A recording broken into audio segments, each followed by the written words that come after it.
Hello, welcome. This is Business Week coming to you from our studios here in Lagos, the nation's commercial capital. I am Frank Omalape. Here's what's coming up in a moment.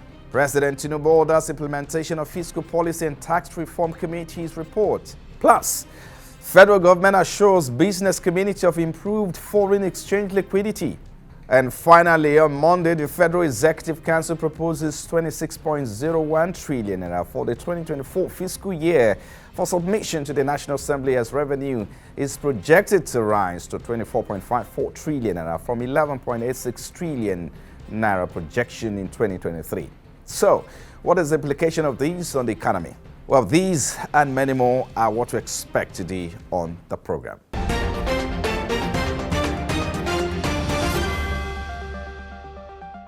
Thank you for joining us, everyone. Let's get started with some more stories that made the news in the week. First, President Bola Tinubu has directed the implementation of all recommendations made by the Presidential Fiscal Policy and Tax Reform Committee across ministries, agencies, and departments of the federal government. President Tinubu gave the directive when he received a report on the quick win achievements of the committee led by the chairman, Mr. Taiwo Yedele. TVC News State House correspondent reports. President Tinubu's Committee on Fiscal Policy and Tax Reforms have returned with a preliminary report that contains crucial recommendations of ensuring an efficient and effective tax administration in the country. A few months ago, Mr. President set up the Presidential Committee on Fiscal Policy and Tax Reform, and part of our remit is that we divide our work into short, medium, and long term.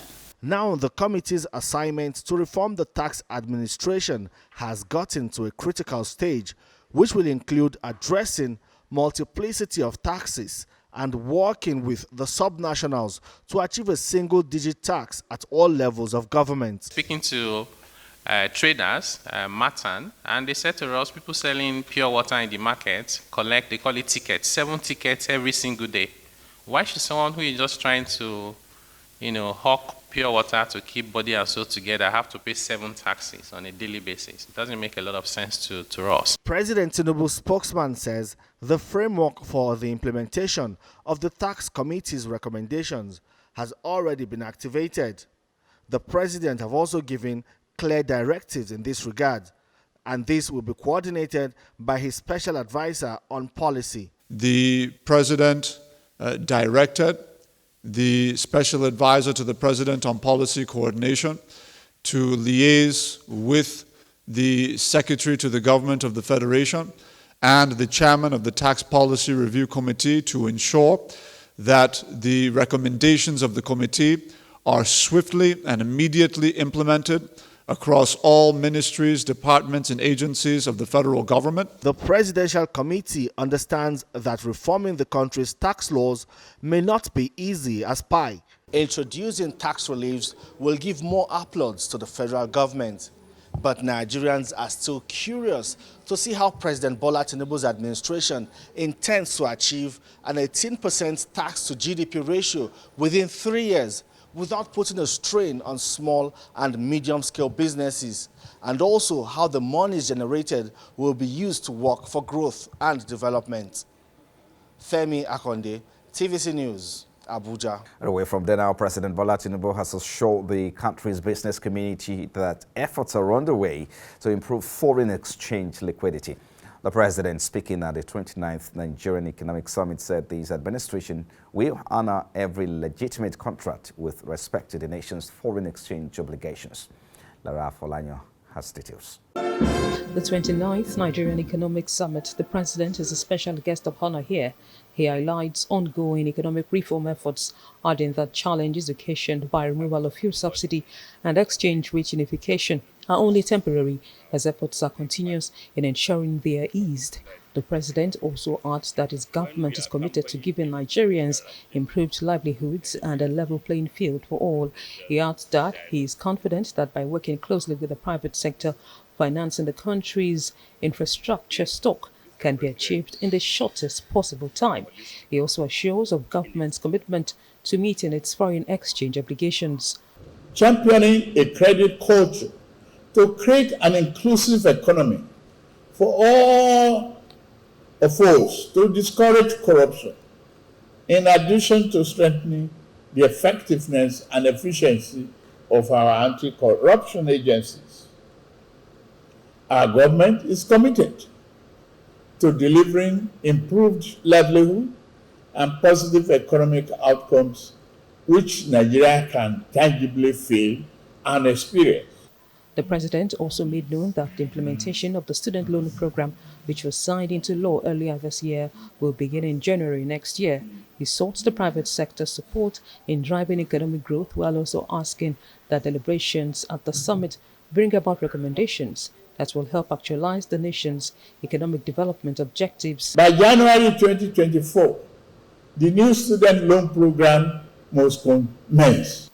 Talks at the summit are centered around fostering a culture of innovation and creativity, fiscal and monetary policies, as well as strategies for inclusive development, amongst others. Today, Mr. President, is holistic in its conception and reflects both the renewed hope agenda and the eight-point agenda. Our nation stands at the critical precipice, and our challenges demand immediate, concerted efforts. We need to act now. The theme for the 29th Nigerian Economic Summit is Pathways to Sustainable Economic Transformation and Inclusion. Lara Polayo, TVC News, Abuja. And in the meantime, the National Bureau of Statistics says the 36 states of the Federation and the Federal Capital Territory recorded a 1.6% year-on-year growth in an internally generated revenue to 1.92 trillion naira in 2022 from 1.89 trillion naira in 2021. This is contained in the Bureau's report on internally generated revenue at state level for 2022. The Bureau said the taxes subcategories recorded in the period are pay-as-you-earn, payee, direct assessment, road taxes, stamp duties, capital gain tax, withholding taxes, other taxes, and local government areas revenue. According to the report, similar to what was recorded in 2021, the leading state in total IGR in 2022 were Lagos, Rivers, and the FCT respectively, while the least three performing states during the year were Kebbi, Taraba, and Yobe State in that order. The International Energy Agency says global demand for coal, oil, and natural gas is set to peak by 2030. In its annual World Energy Outlook, the agency said a combination of growing momentum behind clean energy technologies and structural economic shift around the world could bring peaks in global demand for fossil fuels. The IEA Executive Director, Mr. Fatih Biro, said the transition to clean energy is happening worldwide and it's unstoppable and not a question of if, it's just a matter of how soon. And the sooner the better for all of us, he said. Fossil fuel use is still far too high to keep within reach of the Paris Agreement goal of limiting the rise in average global temperatures to 1.5 degrees Celsius. And coming up in a moment on Business Week, a Federal Executive Council proposes 26.01 trillion naira for the 2024 fiscal year, as revenue is projected to rise to 24.54 trillion naira from 11.86 trillion naira projection in 2023. So, what is the implication of this on the economy? Well, that's our talking point after this break.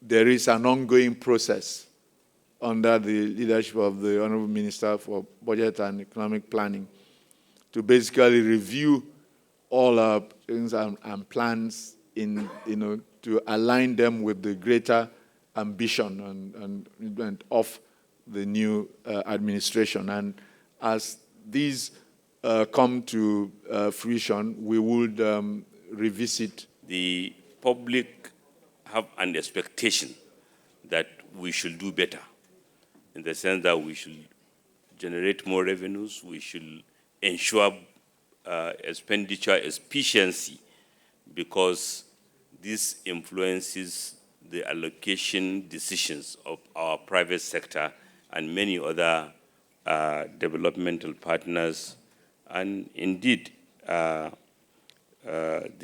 wider investing public. Well, there you have it. Let's get started now. Being joined by N.A.B. Okpalowa. Mr. N.A.B. Okpalowa is Senior Research and Policy Analytics at Budget. He joins us virtually. Thank you for joining us, Mr. Okpalowa. Can you provide an overview of the medium-term expenditure framework proposed by the federal government for the 2024 budget? For you, what are the key priorities highlighted in this strategy framework? The medium-term expenditure framework is actually part of the budgeting process. So in Nigeria's budgeting system, it is designed to not be a standalone process, but to derive its strategy from a much more broader structure, a much more broader framework of planning. And so the medium-term expenditure framework looks beyond just the specific fiscal year and does a progressive analysis for 3 to 5 years. And then from that extended vision or goal or target point, you now draw the annual budget for each year from that overall framework so that you can have progressive milestones that can be targeted, and then until you achieve the overall broad objective. Excuse me. Now, looking at Nigeria's medium-term expenditure framework, MTEF for short, some of the highlights that we can see basically is looking at a much more ambitious and aggressive government planning in terms of revenue, expenditure, and parameters that the government aims to achieve. For example, in terms of revenue or expenditure, the expenditure is plans to grow from to about I think some 26 to 28 trillion between now and 2026. And then in terms of revenue is supposed to grow from, well, as early as next year. They are planning to get from 14 trillion to 14.1 to 14.8 trillion naira in terms of revenue projection for 2024 to 2026, and that excludes the government-owned enterprises. This is just revenue from other sources of income. Government-owned enterprises are going to bring in another stream of income. So I think overall we are targeting somewhere close to 18 to 20 trillion or so in terms of revenue projection between now and 2026. These are just ballpark figures anyway, but that is just in terms of expenditure and revenue. These are like the overall projections that in terms of expenditure, we are looking at somewhere between 22 and 24 trillion. Between 2024 and 2026, there's 24.98 trillion or so in terms of revenue. So that's just a broad, simplified view. Yes, there are other parameters in between: debt, fiscal deficit, and other capital expenditure that the government is planning. But like I said, these are projections and plans from which the annual budgets for the next 3 years will be drawn from. Well, thank you very much, Mr. Okpalowa. Let's take a look at the revenue projection. Revenue is projected to rise to 24.54 trillion naira from 11.86 trillion naira projection in 2023. How feasible is this projection? So how feasible is this projection with regards to the government's long-term economic and development goals? One of those goals is to achieve 18% tax for GDP in the next 3 years. That is very ambitious. Very, very ambitious. I mean, I think that is one of the things that has informed the MTEF. If you look at the projections of the MTEF, quite a huge chunk of revenue is coming from taxes. We're looking at VAT, CIT. I think VAT also is going to be I think there's a particular category of tax that will be as high as 9 to 10 trillion over the next 2 to 3 years or so, over the next 3 years. So we are seeing a lot of focus on getting more revenue from taxes, which is part of the president's agenda in terms of what he intends to achieve for the country. But in terms of how realistic that would be, I think it's left for the government to let us to it's left to be desired, honestly. I can't really say. Nigeria's tax GDP ratio is very low, one of the lowest. And in terms of increasing that tax revenue, the government has stated that it will not increase taxes. In fact, if you look at the work of the Presidential Committee on Fiscal Policy and Tax Reform, their goal is to actually reduce the number of taxes, which is not bad.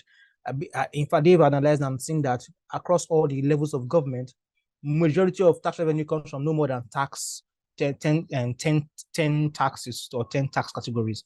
However, we have officially up to 60 taxes at the federal, state, and local government, and official taxes. And then when you look at the illegal or unofficial levies, as high as over 200. So it doesn't make sense to have so many taxes and levies that just make doing business and making life difficult for the average businessman or the small business surviving. So the committee has said their goal will be to reduce taxes as well. So that's also now, once begs the question: how do we intend to maximize the taxes that will be remaining to achieve this broader tax targets that the president or the MTF has proposed?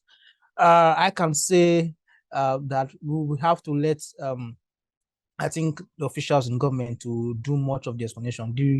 The MTF just came out and they are still doing a lot of engagement in explaining to Nigerians how these things will be achieved.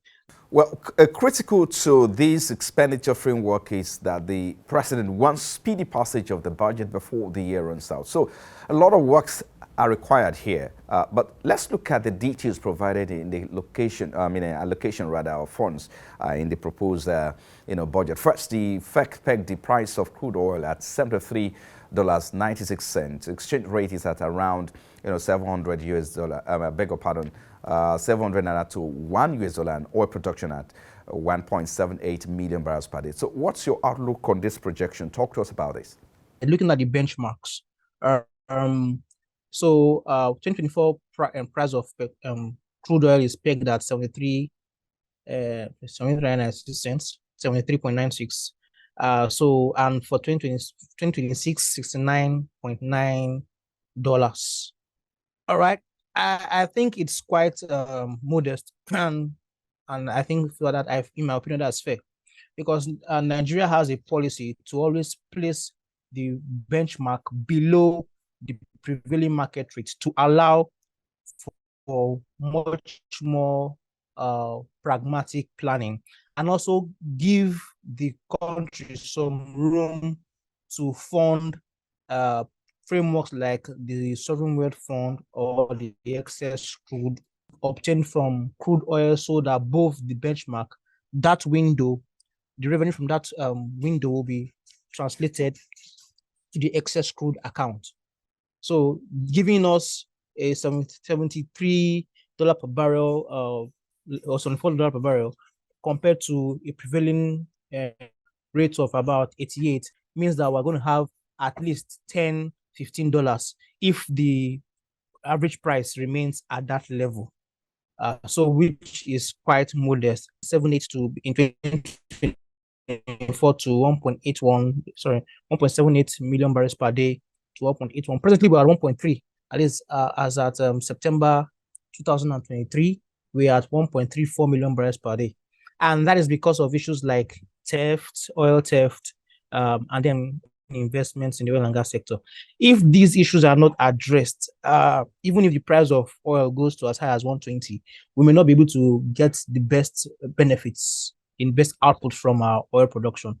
So I believe the only way we can hit that target is not even about the OPEC quota. Yeah, for now the OPEC quota is at 1.7.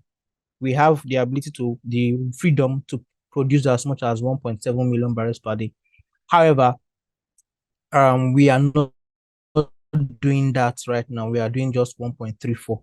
So if we do not take care of our domestic issues, we may not be able to meet that target. So that should be a priority for the president and for the Ministry of Petroleum. And then as for the exchange rate, the INE window so far has hovered above 700 and has been pegged at 700 and is expected to go down in the coming years. I really cannot comment on the exchange rate right now. There's a lot of work to be done there. A lot of work to be done in order to bring the exchange rate to the projected levels. And I think I'll just leave it at that. A lot of work needs to be done regarding the exchange rate. Well, I think we'll have to wrap it up now. What's your outlook on Nigeria's GDP in light of that projection? About 3.7% is the projection for the year 2024. So talk to us about what's your projection, and if you also put that side by side with international events and of course some of the international conflict going on the global economy. So how do you think Nigeria can position to really hit this target? Nigeria's GDP growth, yes, there are certain connections that we can draw from the Ukraine-Russia conflict. One being the fact that grain prices have gone up because Ukraine has been one of the largest suppliers of grains to Africa.